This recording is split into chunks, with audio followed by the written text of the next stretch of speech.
When someone never texts first, never calls first, never initiates, most people take it as a challenge, a mystery to solve, or worse, a wound to fix by overcompensating.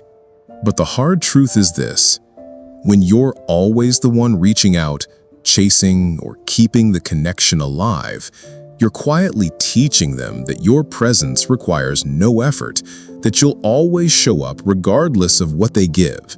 And over time, that dynamic erodes your value, suffocates your self-respect, and locks you into a cycle where you become addicted to breadcrumbs, waiting for the bare minimum as if it's gold. But this isn't about punishing them.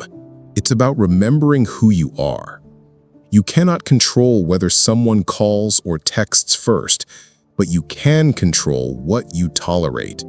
You can control whether you continue feeding a one-sided connection or whether you step back, create distance, and let them feel the quiet cost of your absence. Because when you stop chasing, the silence you leave behind does the talking for you. This video is not about playing games. It's about reclaiming your energy and understanding that people who rarely reach out are often far more impacted by your withdrawal than you think. They just won't show it until the emotional debt starts to build and their comfort collapses. If you've been wondering what to do when they never initiate, stay here. This is exactly how you shift the power back in your hands without begging, without explaining, and without breaking your calm. When someone never texts or calls first, it's rarely an accident. It's a pattern that reveals where you stand in their emotional hierarchy, whether consciously or not. The silence is their language, and if you listen carefully, it speaks volumes about their priorities, their comfort, and their level of emotional investment. People who consistently fail to initiate often feel no real urgency to keep you close because they learned, whether from past experience or from your current dynamic, that you will always be the one to bridge the gap. This isn't always about malicious intent. It's often about emotional laziness, fear of vulnerability, or an inflated sense of control where they believe access to you is guaranteed. Sometimes it's a reflection of their attachment style or avoidance mechanisms, but other times it's simply a lack of genuine interest, masked by politeness or convenience. Either way, their silence is a form of communication, and the mistake most people make is trying to solve it, trying to explain it away, or trying to work harder to earn what should flow naturally. What you need to understand is that consistent lack of initiation is not just about the absence of a message, it's about the absence of emotional effort. It's about comfort without contribution. And when you continue to fill the silence for them, you teach them that your time, your attention, and your energy are always available, regardless of what they give in return. The only way to truly understand what their silence means is to stop filling it, to step back and let the weight of the distance land fully in their space. Because the truth always surfaces when you stop carrying both sides of the connection. When you chase someone who never initiates, you slowly destroy your perceived value, not because you are less worthy, but because you are teaching them to see you as emotionally cheaper, more available, and less scarce. Every time you reach out first, without any reciprocity, you quietly reinforce the idea that they don't have to work for your attention, that your presence is a guarantee, regardless of their effort. And in human psychology, what comes too easily is rarely respected. It's not about ego, it's about natural emotional economics. When you constantly pursue someone who does not pursue you back, you hand them silent permission to deprioritize you. You communicate without words that you are willing to chase crumbs, that your time and energy can be taken for granted, and that you will keep showing up no matter how little they give. Over time, this dynamic erodes their attraction, their curiosity, and their emotional engagement because people value what requires some level of effort, uncertainty, or emotional investment. And the more you pursue, the more they lean back, the more they delay, the more they push you into the position of emotional supplier while they coast on emotional comfort. This is how you slowly become the one who cares too much, gives too much, and expects too little. But the truth is, real connection is never sustained by one person doing all the work. When you stop chasing, you stop bleeding your value for someone who isn't meeting you halfway, and you create the space for them to either rise to meet you or to exit, which silently exposes the truth about their investment. Walking away from the role of the chaser isn't punishment, it's self-respect. And in that space, you don't just save your energy, you rebuild your worth. When you finally pull back from someone who never initiates, it triggers a psychological shift that most people don't expect. Because even if they acted indifferent when you were always reaching out, your consistent presence was regulating their nervous system in ways they likely didn't fully register. You became their emotional safety net, their source of validation, their predictable reminder that they still mattered to someone, even if they never put in effort themselves. When you stop initiating, you disrupt this comfort. The silence you leave behind isn't neutral.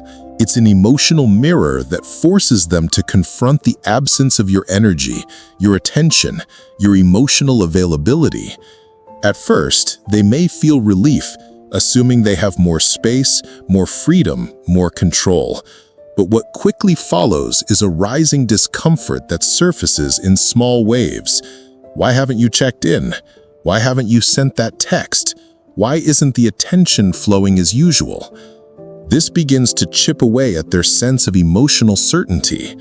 For people who've become used to being pursued, silence isn't just empty space, it's unsettling.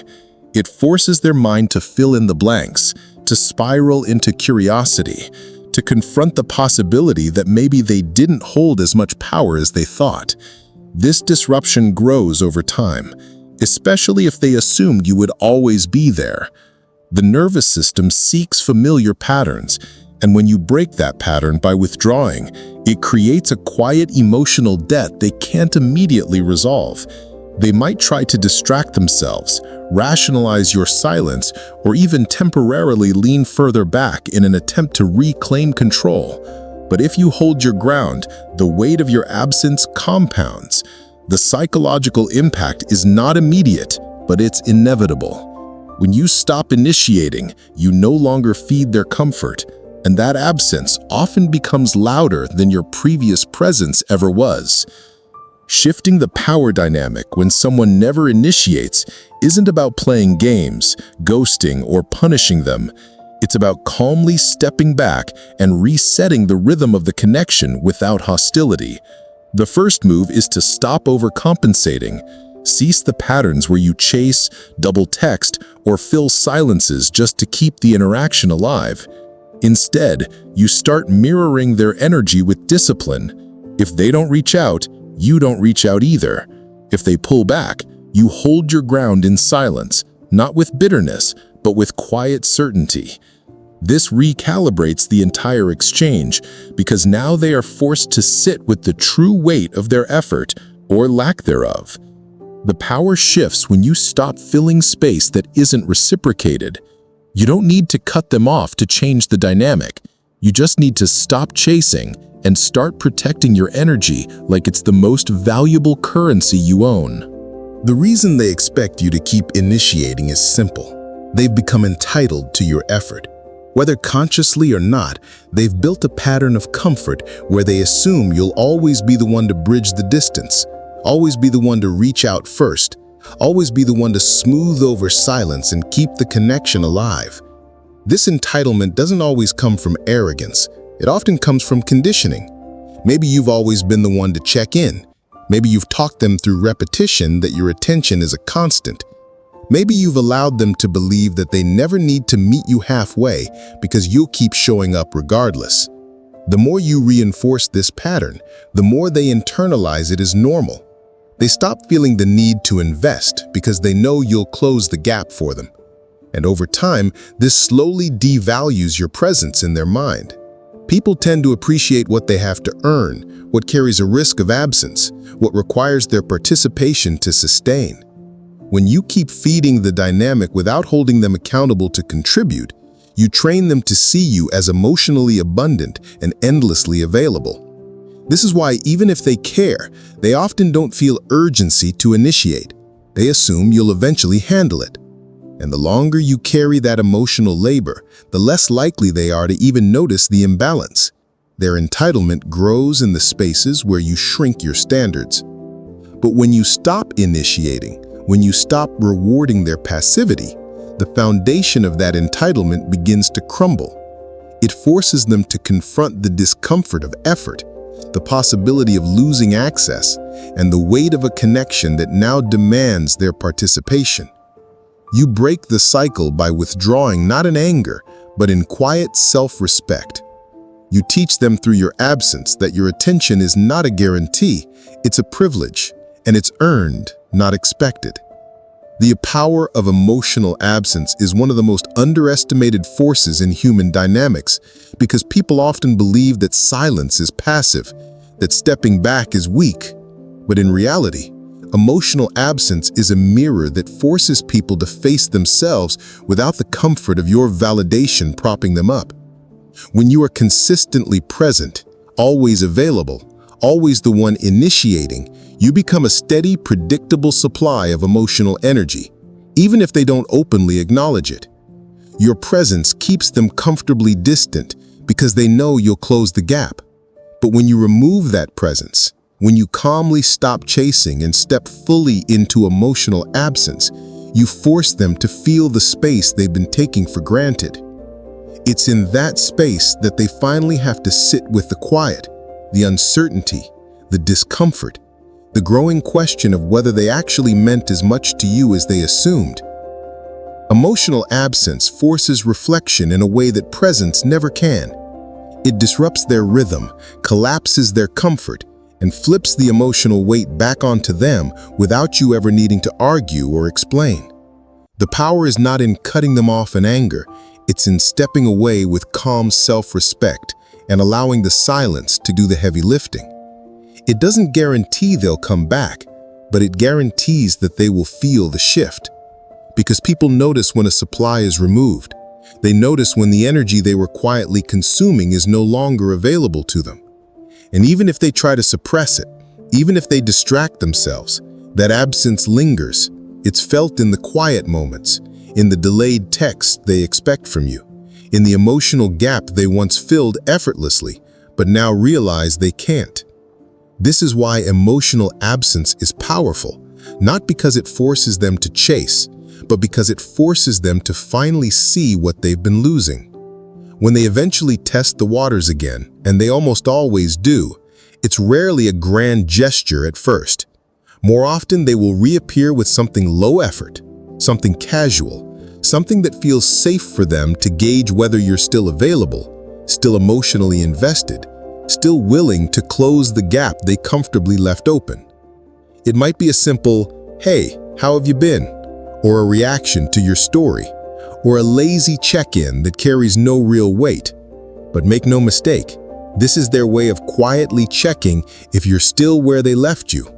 This is the moment where most people collapse, where they eagerly re-engage, over-respond, and immediately re-energize the connection, unknowingly resetting the imbalance. But if you want to shift the dynamic long-term, this is where you need to respond with calm precision. You don't ignore them, that's reactive. You don't flood them with attention, that's desperate. You meet their low effort with measured energy. You stay grounded. You respond with pace and control, not with eagerness or emotional hunger. Your tone is warm but detached, present but not chasing, available but not waiting. You don't punish them, you simply protect your energy. If their effort remains minimal, you allow the distance to naturally hold. If they increase their energy, you mirror it, but you never overextend again. This is how you rebuild respect without playing games. You communicate through your calm that access to you is no longer automatic, that if they want space in your life, they have to earn it with real effort. This is not about punishing them for the past, it's about training the future dynamic. It's about setting a new standard through your behavior, not your words. Because how you handle their return determines whether they truly step up or whether they retreat back into comfort, expecting you to chase. Hold the line. Let your silence and your pace speak for you.